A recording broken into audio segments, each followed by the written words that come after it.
that's a fun story to tell.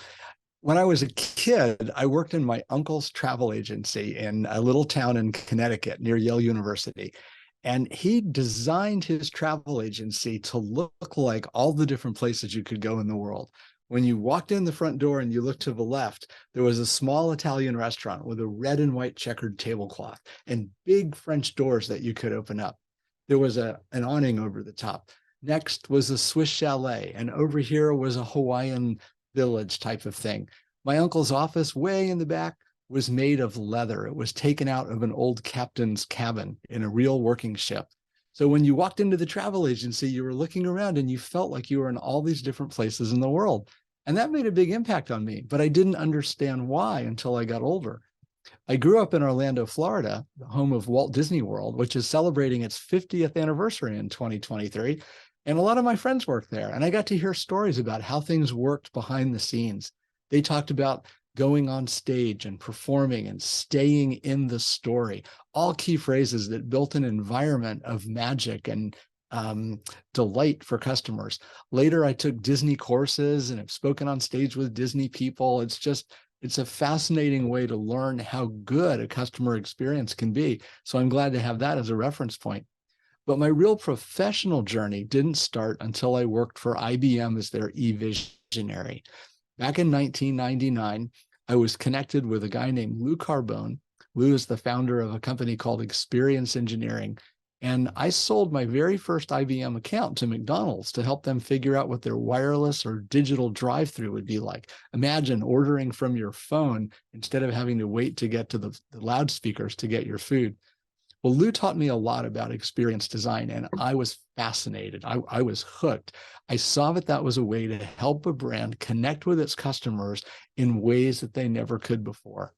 The language of brands used to be limited to what you could say and what you could put on a box, sometimes the service. But when you look at things from the customer's perspective, it teaches you so much about what you can do, what customers need, and how to organize the business to deliver a better customer experience for them.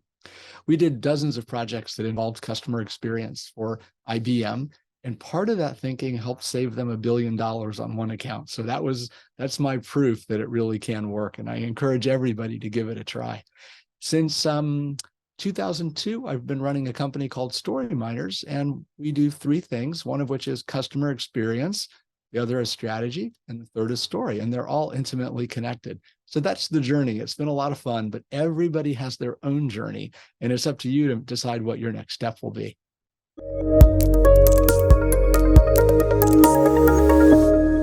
The role of the customer experience leader is still morphing, emerging, and maturing.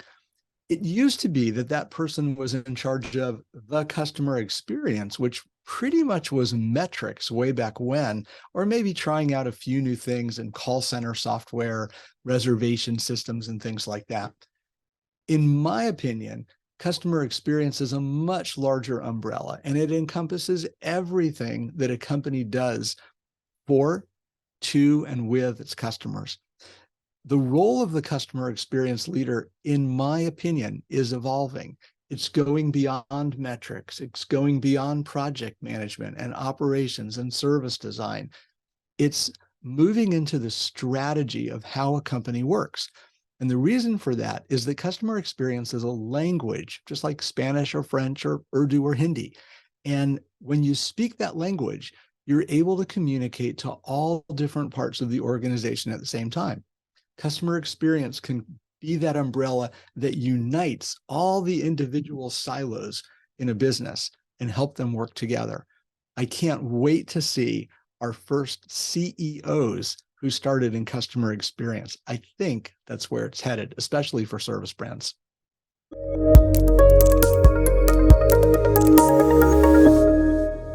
The one thing that everybody's facing exactly the same way is change, because everything around us is changing. Supply chains, people's preferences, companies' preferences, buying behaviors, what technology can do, what technology can't do, the interests of people, the variation of the generations, the genders, and everything else. We live in like a blender of change when everything around us is different all the time. That is the main challenge that brands face because most of the tools they've worked with for years have been based on predictability. Let's sell 10% more of this. Let's expand our market, but do exactly the same thing. Now customers are asking us and businesses are asking us to do more different and new things right the very first time. So while change is the number one thing going on affecting all businesses, and if this weren't a customer experience conversation, the answer would be the same, because change is the number one effector, if you will, of how we respond in business. The thing we have to do is be still, and be calm. We have to learn how to keep things the same. Now, let me tell you what I mean by that. It doesn't mean don't respond to customers. It doesn't mean don't react to the change or ignore it. What it means is work really hard to make sure that you can deliver the same promises that you made to your customer before all those crazy changes happen. Because customers are looking for predictability.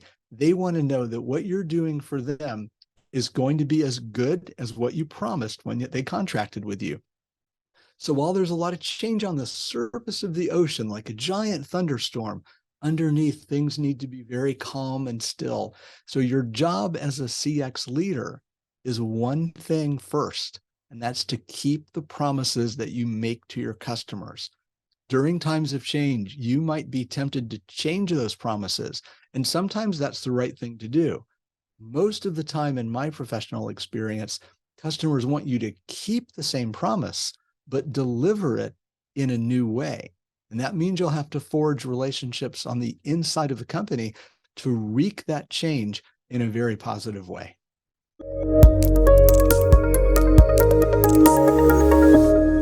What a great question. Customer experience metrics are so old sometimes.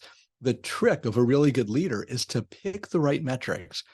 The old adage is true that you get more of what you measure. So if you want more sales, all you do is measure sales. There is a missing metric, however.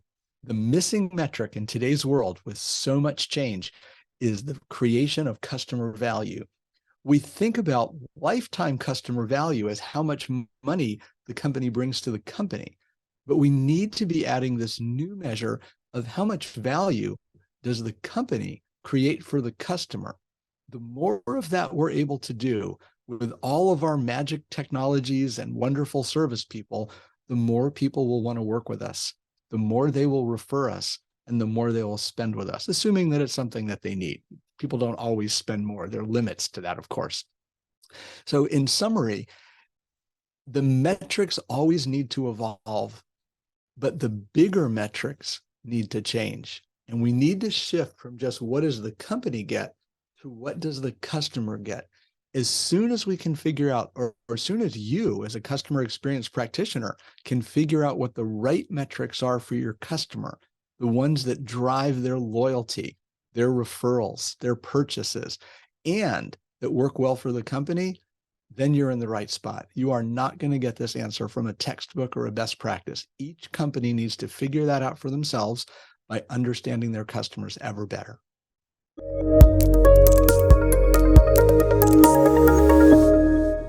This is one of my favorite questions. Customer experience, or any kind of experience, and story are so related. They're like two sides of the same coin. An experience is something that, let's say, happens to you or that you enjoy. But what do you do with it when it's over? In your head and out your mouth, you convert it into a story.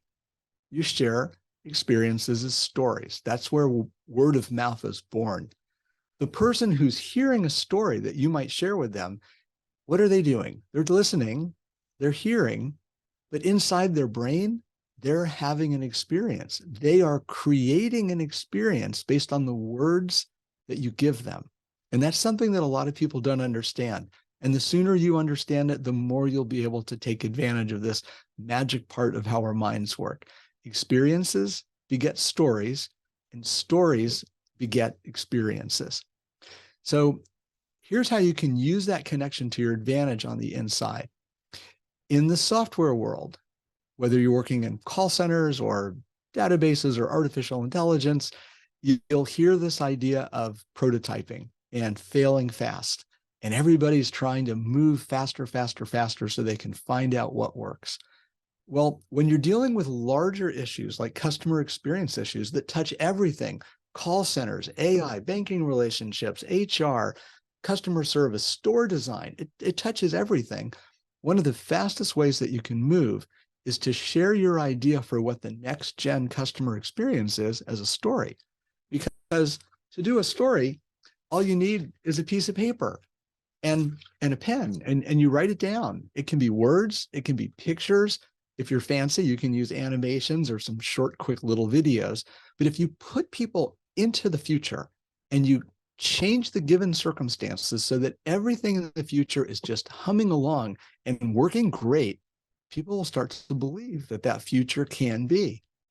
That's the formula for any movie, right? Any Marvel movie. It's all about the future. It's all about imagination.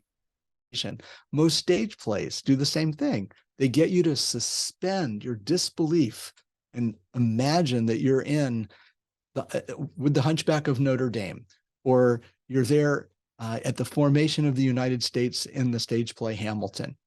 You can use this kind of natural human reaction to bring curiosity and imagination to a story to shape the customer experience strategy and the strategy of your entire firm by just using stories. So the connection between stories and customer experience is deep, it's rich, and it's definitely worth trying yourself because it can make it'll help your progress move tremendously.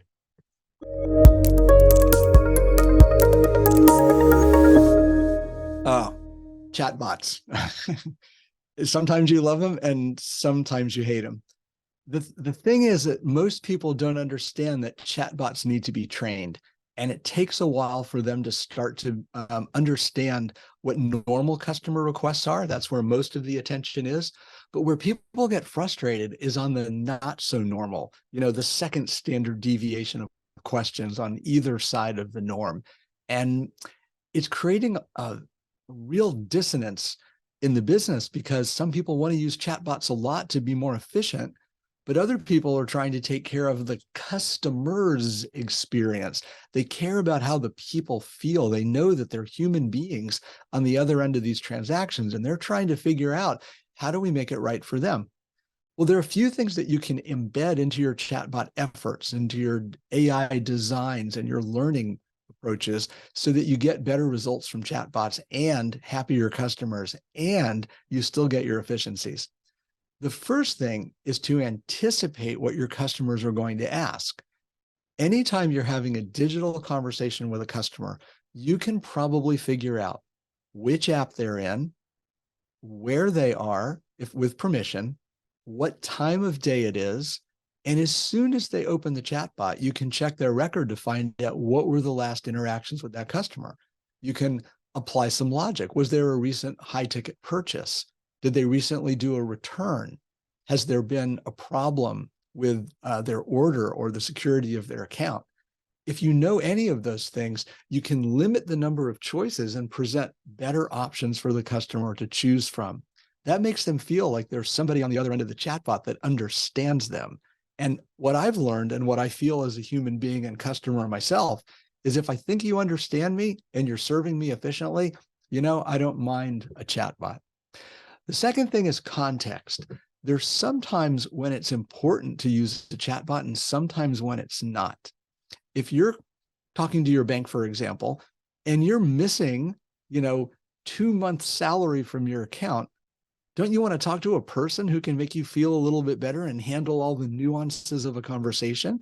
Chances are a chatbot's not going to be allowed into the most privy parts of your account and be able to affect any change, where a human operator who's been assigned rules and different privileges and things like that can. So maybe one of the best things your chatbot can do is to reroute a call right over to a human being. It can be a chat agent who's responding in real time as opposed to a bot, or it could even prompt a telephone call.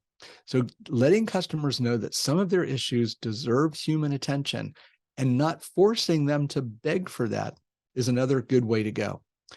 The last thing that I think chatbots could do to make it the whole experience a little bit more personal is to bring a little bit of their learning library to bear. So we know that chatbots learn over time. How would you feel if you were asking for repair for a washing machine?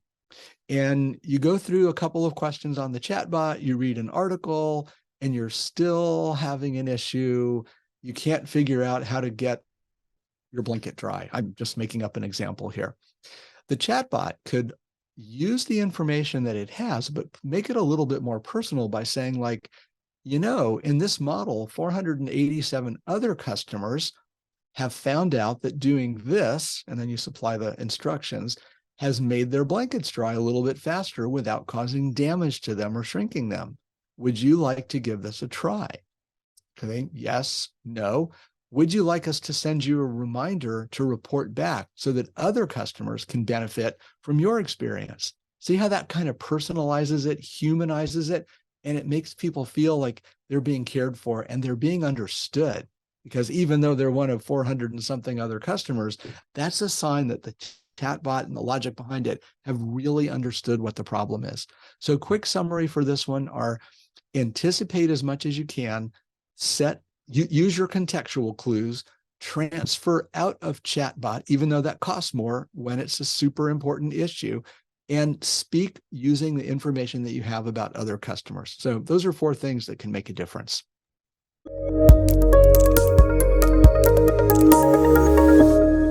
Well, if you vote for me, I'll take care of that when I get into office. That's a huge question. It's not one that marketers can really address directly. Marketers don't have a lot of influence on inflation. The people that set pricing policies have some influence, but inflation is a culminary effect of thousands of companies and hundreds of government decisions, plus the supply chain and how well technology is working that day or that hour. It's incredibly complicated. One of the things that marketers can do, though, to assuage the feelings, the negativity, the difficulty around inflation is to tell stories that are based in fact, explain what's going on in a particular industry, in a company, changes to pricing, changes to the level of service delivery, etc. Inflationary times are very well understood by product manufacturers. Let's take a box of cereal or a candy bar.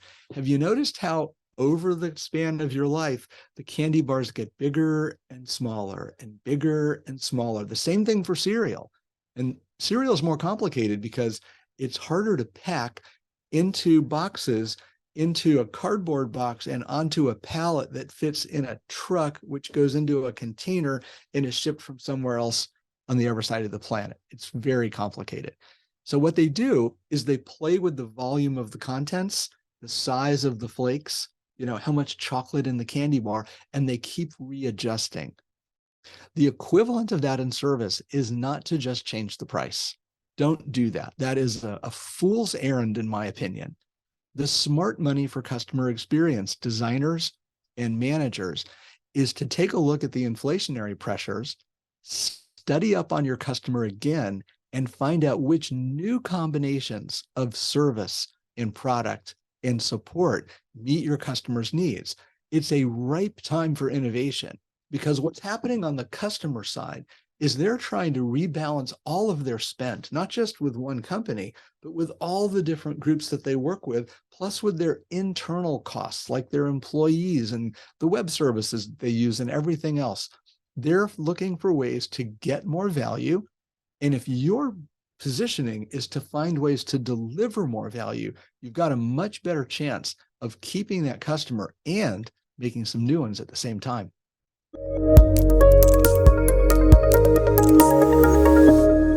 I probably wouldn't do that. I've seen so many businesses that have taken data-driven decision-making to extremes where they end up making decisions that are absolutely ludicrous, terrible for customers, but presumably very good for the business.